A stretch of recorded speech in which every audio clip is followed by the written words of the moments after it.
Welcome back to The Real Report with Jared Jones and Gene Haffey. Real quickly, buyers, if you're looking for a home, you would get amazing service from my VIP Buyer Benefits Program. Get a free home warranty provided with your purchase. You also get a buyback guarantee. If you know of anyone else that does that, let me know. But you will love your home. If not, I will offer to buy it back in up to 2 years after you purchase it. And I find taking the steps to get your next home, your dream home, very seriously. Call today to get a list of homes direct to your email. Hot off-market listings, bank-owned, pre-foreclosure, builder closeouts, hard-to-find homes. Just yesterday, I sent a listing out to my sales team to get to all of our clients that are on email blast, a $79,000 listing that is 2 weeks away from being on the market. Our buyers will see homes like that first. Listen, the Home Hunter service that I just described will help you, and there's never any obligation to buy. Si habla español, call 496-5000 or go to 4965000.com for details. Back to the topic of the day, 7 deadly mistakes and how sellers can avoid them.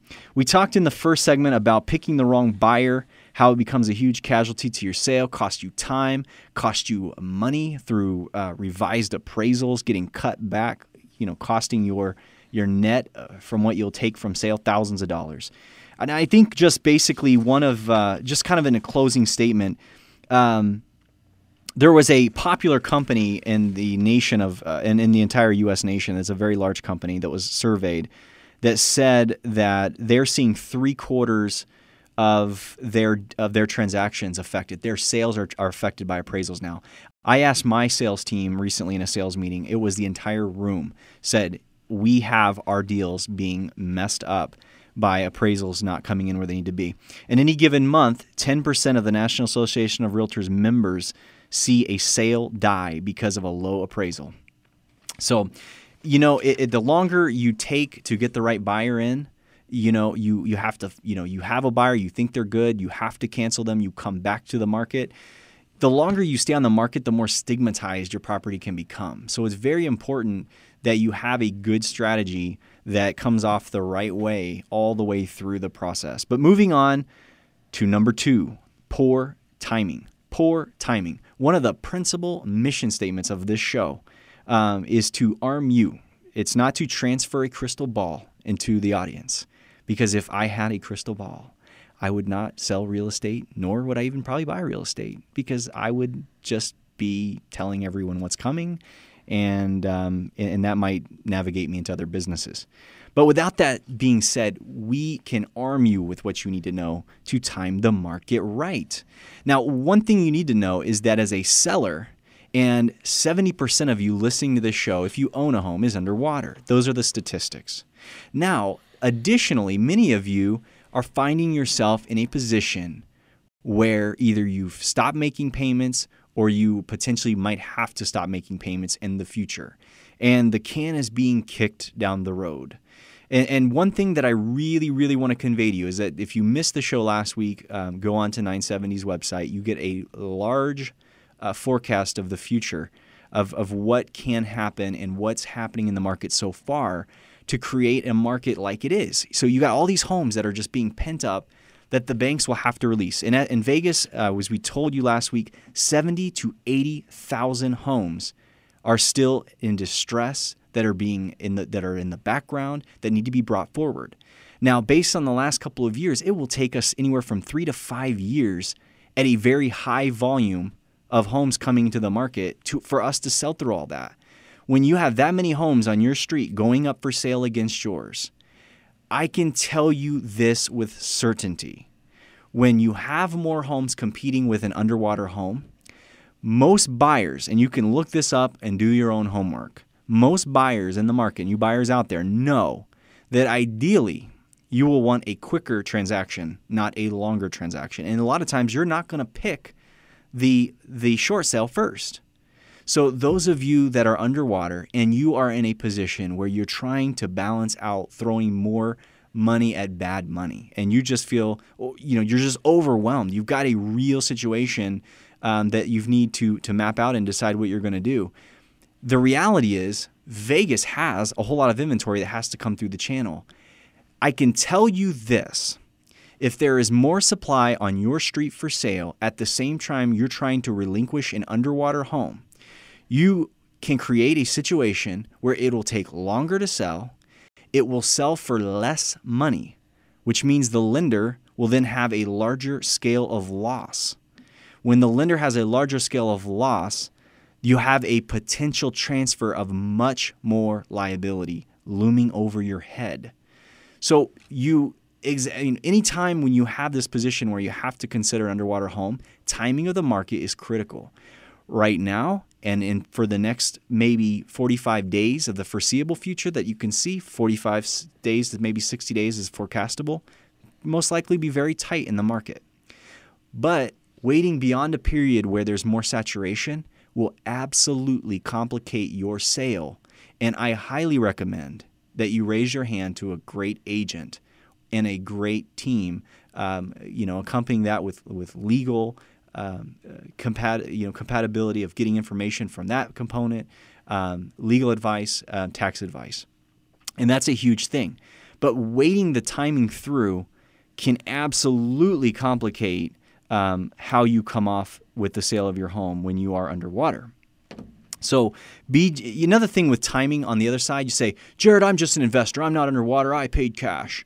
Let me give you this. If you have a choice and you don't have all these financial implications to consider, winter season, I'm going to be honest, winter season in Vegas isn't a great season to try to sell your home. It is, and I'm being bare honest.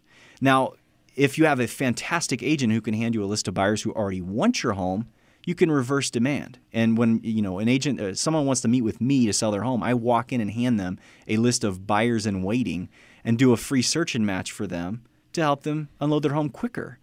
But in this market, considering timing, kind of adjusting your showing of your home around the holidays, definitely want to be very specific with that with your agent, or it can cost you. People are busy in the holidays. Demand comes down. When demand comes down, it throws off what you will net in your pocket. So you want to consider that. Okay. Number three is waiting. Waiting to the point where you lose benefits. This is different than timing, but just generally waiting. Waiting is the concept of just going into in perpetuity without really a timeline to go until someone slaps something like a legal notice on your door. And so the shame of it is we have so many folks recently that I've called in the last 3 months, said, hey, I want some more information. And you get the information, and they call me, and legal notices have been posted on their door. And at that point, it's multitudes tougher. It's layers of harder, more difficult to bring on a plausible short sale. To actually have your underwater home, an approval brought about, and then have the bank give you a release of liability at a point when you got legal notices going. The other part of the waiting is that I think there's the old saying that people like to turn a blind eye and want to forget about the problem. But if you wait and don't do anything about it, there's one thing that's rampant in our marketplace now is that once you receive these sale dates, there used to be we could get them postponed from a lender a day, even day of sometimes. Now all the lenders, and each of them have their different time periods, are several. It could be up to 10 business days prior or even longer. Otherwise, they won't postpone. And if they don't postpone your sale date, you're facing foreclosure. Yeah. So that's one thing is that waiting causes you to miss timing windows. Okay. So a lot of folks waited to the very end of some of the recent methods of support that they can get as an underwater homeowner. And there's a lot of people that are in that situation now, and if they can't get their sales done before the end of the year, we still don't know. There's a lot of unknown about the tax consequences that could be a possibility. Absolutely. The reality is that, even if you are sitting there and you've go, man, I blew it on timing, I'm underwater, and half of this short sale program is ending soon, where you actually can get some money back from your lender if they cooperate with that. You might say, you know what, I'm done. I'm just going to wait it out. Or I've got an investment property. I'm going to leave that thing empty and I'm taking off out of the city. You complicate the loss. You see, one thing that you want to consider is get an idea. Everyone says they know about like the law is ending this year. What happens to my taxes? This comes up all the time. Well, get that answered. Know what happens with your taxes, depending on who you are, your incomes, and all these other things that an accountant will lay out on the table. It may or may not, blend against you, in a way that is that can't be overcome.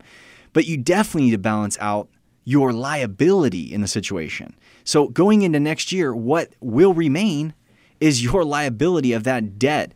And what your debtor, and a debtor could go into a court situation and file judgments against you and garnish wages and whatever. And I'm not an attorney, so I'm not giving legal advice, but I'm giving a scenario of what can take place when you wait things out beyond what they can be. All right? So we will move on to step 4 when we come back. Jared Jones and The Real Report.